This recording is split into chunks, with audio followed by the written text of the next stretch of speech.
Hey guys, Travis here on the second day, week 10 LCS, joined by Reginald of TSM Snapdragon.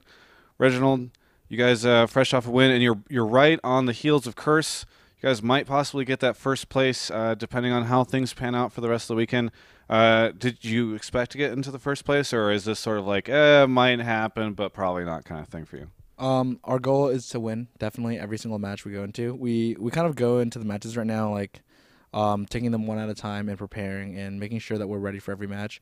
Before we kind of had the mindset of just like going in and playing and saying hopefully we'll go 5-0 or like making like bold statements like that. But right now we're taking it a lot more serious and we're definitely performing. So I'm really happy with that. And that's pretty much it right now. We're just going in, taking it one at a time and just trying our best.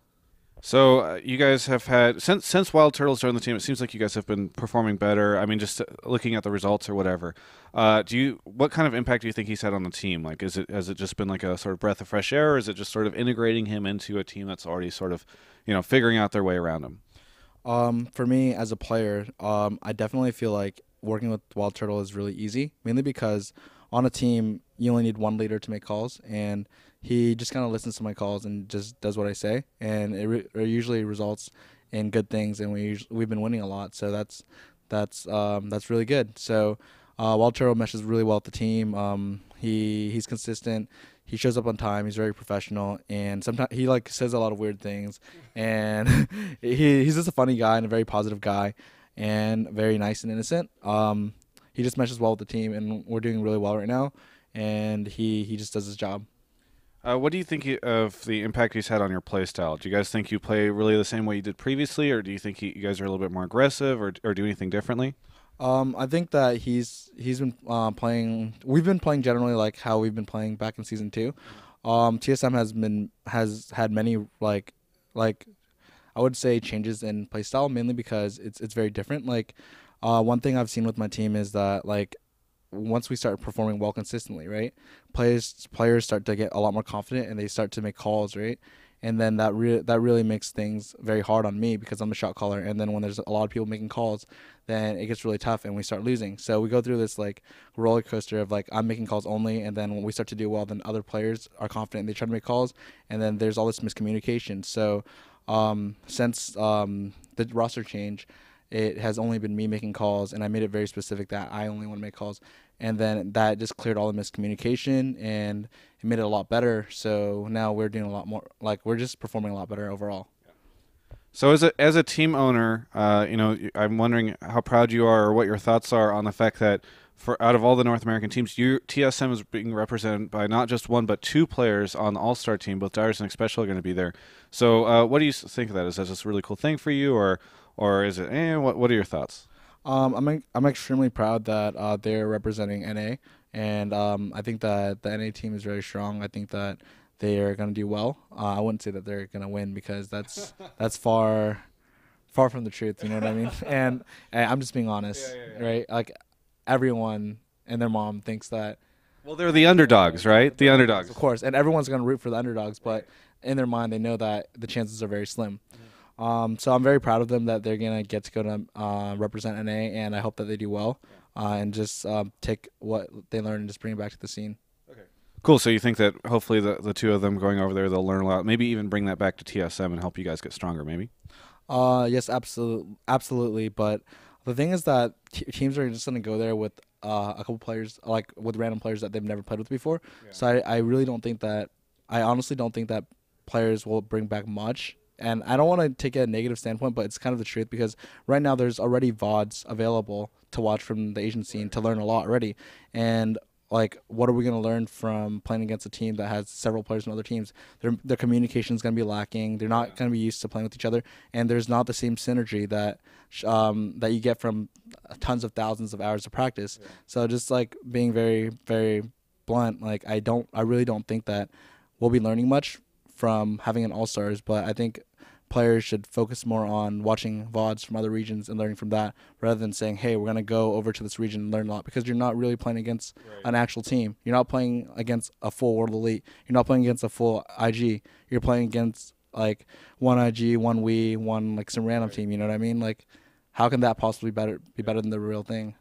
Well, sort of following up on that, do you feel like maybe if they don't learn about how it's like to work against a whole team, maybe they'll learn what it's like to lane against somebody that's like a rival from another country? I mean, even if you can't learn what it's like to play against a team that can sort of coordinate or whatever, you can still learn as a, maybe Dyrus will learn what it's like to go up against like a Chinese top laner and maybe pick something up for himself. Do you think that's a possibility? I think that you could do that, but right now I see it as other teams in other regions are much stronger than us in terms of team synergy and team play.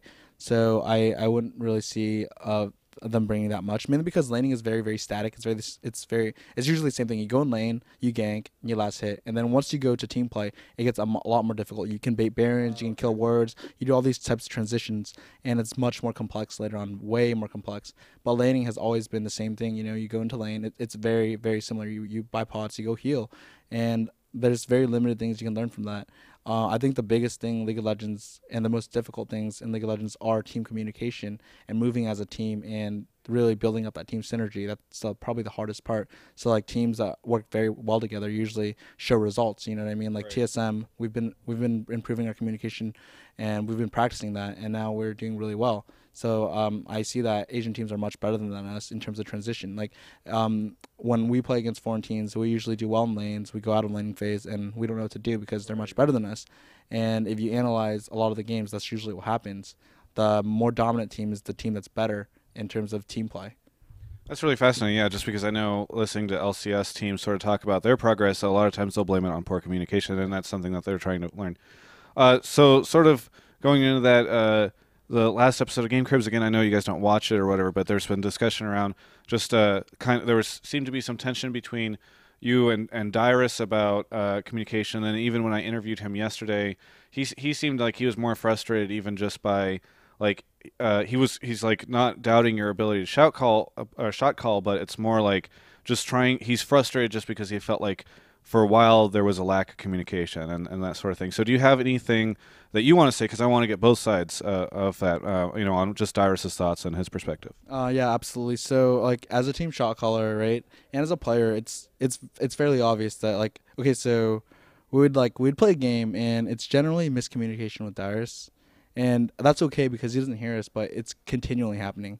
Right. And it's very difficult for me as a player to deal with that, mainly because I would be like, hey, you need to focus on this now, get ready to channel, get ready to prepare for this fight, and he wouldn't listen to the call.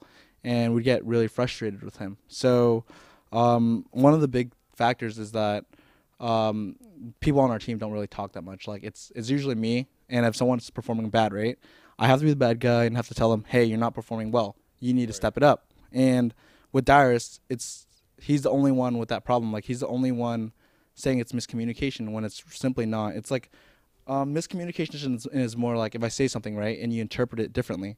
But in terms of game where people don't see it, it's more of me saying, you have to do this right now, right here, do this right now. And he would make another decision and not do it. And then I would get really upset at him. And it's something that has been happening like a lot. Like recently against Dig, against Vulcan, and against Curse, we haven't almost lost. Like I look like a complete idiot when I tell him to make a call and he doesn't, and I like believe in. Like for example, the Karthus game, right? I flashed into them expecting Shen would ult me, and he didn't position himself well enough, so Void canceled his ult, and I died flashing into them and giving them double buff. So I look really bad, right? Yeah. And then another fight, like another time would be like we're like, hey Darius, you need to look at the dragon fight. Get ready to Shen ult, and he's blaming it on miscommunication again, where it's like, hey, you need to tell me exactly who to ult, but that's his job. Like when you're playing Shen, you got to focus on the team fight because you're playing a team champion. You're supposed to look at a good time to ult, but he didn't do his job. Right. And he's probably the only player that have the problem with miscommunication as an excuse, and I think a lot of that's built up of me yelling at him because, like, I'm not gonna I'm very straightforward person. If someone's messing up, I go to them and I tell them that they're messing up because I pretty much am the coach of the team and I play. I do all the strategy for the team. I pretty much get the team together and I do all the picks and bans. I get everyone grouped up and they only have one job, it's to listen to a call. Right. And when they don't do their job, I get really upset. Like I only expect players to go there, be on time, and play their game and listen to the call because I'm the shot caller. And when people aren't on the same page, we lose. And when people are on the same page, we win. It's very clear. Like we've solved this issue because I kept yelling at them. I kept saying, listen to the call, listen to the call, listen to the call, listen to the call. I drilled it in their heads. They're listening to the calls now, and we're winning. So that's pretty much it. Like, there's nothing to prove. It's very simple. Listen to the call. And whether I do it in a bad way, a negative way or not, it's working. All right, so that's a pretty well thought out response. Really appreciate it. Sort of wrapping up the interview, you have any shout outs or plugs that you want to make? Yeah, definitely. So shout out to Qualcomm Snapdragon, Astro, Asus, Corsair, Origin PC, Ventrilo, Gunner, and Kingston HyperX. Really good. Thank you so much for the interview. Congratulations on your win, and best of luck getting that #1 spot over the weekend. For everyone, this is Travis on week 10 of the LCS. You can check out the rest of our coverage at GameSpot.com/LCS.